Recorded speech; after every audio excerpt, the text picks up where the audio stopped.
A sudden downpour painted the city streets with glistening reflections as Daniel Carter, a man who carried both the weight of boardrooms and bedtime stories, sat in his sleek black car outside an old townhouse he never thought he'd visit. He was the kind of CEO whose name appeared in business magazines, a single father with the kind of sharp reputation that kept competitors trembling. But beneath the tailored suits and the corporate armor was a heart that beat only for his little girl, Lily. She was 7, full of energy, curls bouncing every time she laughed, and though Daniel's world was built on mergers and profits, he knew none of it mattered if Lily wasn't smiling. That evening he had been desperate, because Lily had been begging for a music teacher, someone who could guide her small hands over piano keys the way her late mother once had. Someone who could bring music back into their quiet home.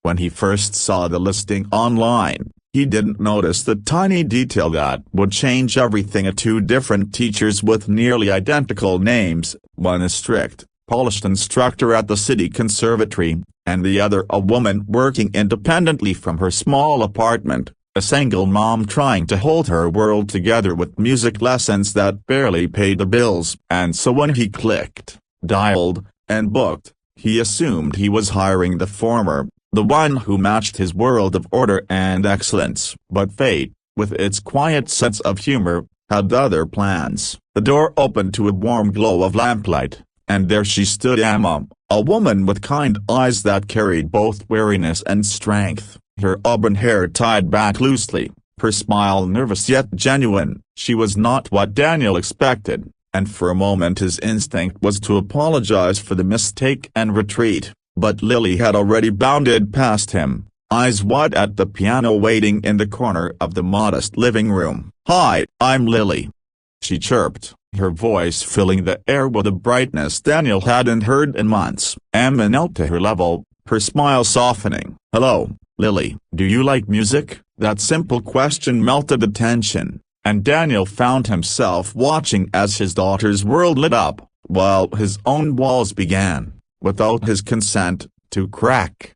The first few lessons were awkward. Daniel was used to efficiency, schedules, performance metrics. Emma's style was gentle, unhurried, more about feeling than perfection, and though Lily thrived under her guidance, Daniel found himself restless, checking his watch, fighting the urge to critique. Yet as days turned to weeks, he noticed the small things, the way Lily hummed happily around the house, the way she rushed to show him new songs, the way Emma's patience allowed his daughter to discover not just music but confidence. Slowly, Daniel stopped bringing his laptop into the lessons and instead found himself listening, drawn in by Emma's voice as she encouraged, corrected, and celebrated every note Lily played.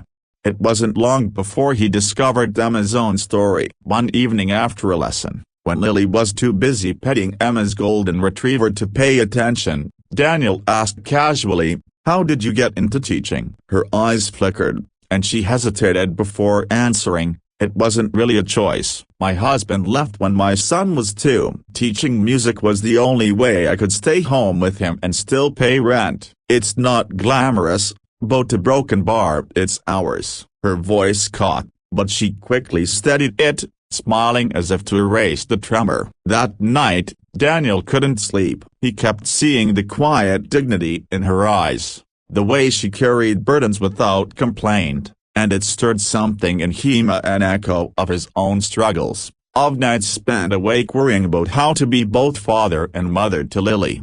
But life, as always, tested them. The first challenge came when Lily's school organized a recital. Daniel, wanting everything perfect, insisted Lily practice with rigid discipline, pushing her to perform flawlessly. Ma, on the other hand, believed the recital should be about joy, not pressure. Their disagreement came to a head one late afternoon. "She needs structure, Ma," Daniel said sharply. "The world won't go easy on her." Emma met his gaze, calm but firm. "She also needs to love what she's doing, Daniel. If music becomes another battlefield, she'll lose the very thing that makes her shine." Their words clashed, but underneath was something more: a recognition that they were both fighting for Lily's happiness, only from different scars. That night, Daniel apologized, something he rarely did, and Emma, surprised, smiled softly,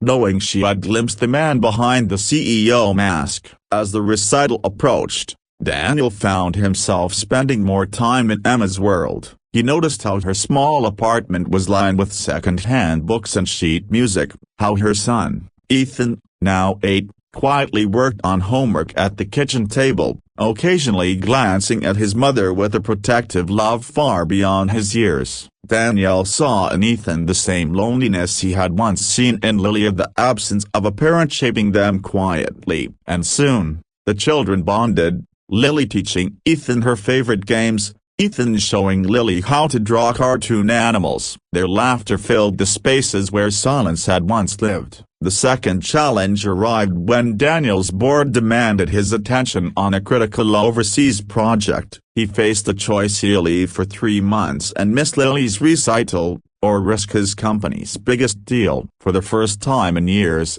he was torn, realizing that success in business meant little if it cost him memories with his daughter. Emma's words haunted him: "She just needs you to be there." In a moment that shocked his colleagues, Daniel delegated the project, something he had never done before, and chose to stay. The board called him reckless, but Lily's smile on recital night told him it was the best decision of his life. The recital itself wasn't flawless. Lily stumbled once, her fingers trembling, but then she saw her father in the front row, his eyes steady on hers, and Emma at the side, nodding encouragement. She took a deep breath and played again, her music filling the hall not with perfection but with heart. The applause was thunderous, but the real victory was the tears of pride in Daniel's eyes, the joy radiating from Emma, and the children hugging backstage as though they had conquered the world together.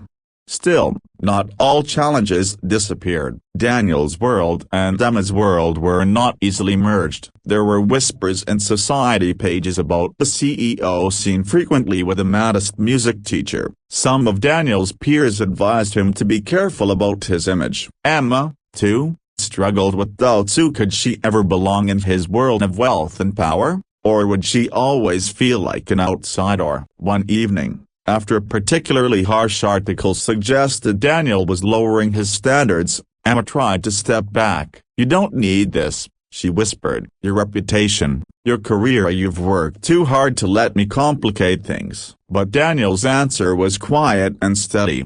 "Ma, I don't care about headlines. I care about Lily, and I care about you." The rest a broken bar. It doesn't matter. It was not a grand declaration, not fireworks or a cinematic kiss, but it was real, and it was enough. Over time, Daniel and Emma found balance. Two parents, both scarred yet strong, building something new together. They faced small battles daily: Ethan's fear of losing another father figure, Lily's questions about whether her mother would approve, Daniel's board pushing him to prioritize profits over people. But through it all, they learned to listen, to compromise, to choose family over fear. One evening months later, after a small family dinner filled with laughter and music, Lily whispered to Emma as she tucked her in, "I'm glad Daddy picked the wrong teacher." Emma smiled, tears brimming, and looked at Daniel across the room. In that moment, they both realized it hadn't been wrong at all. It had been exactly what fate intended. The story left a message far beyond their walls,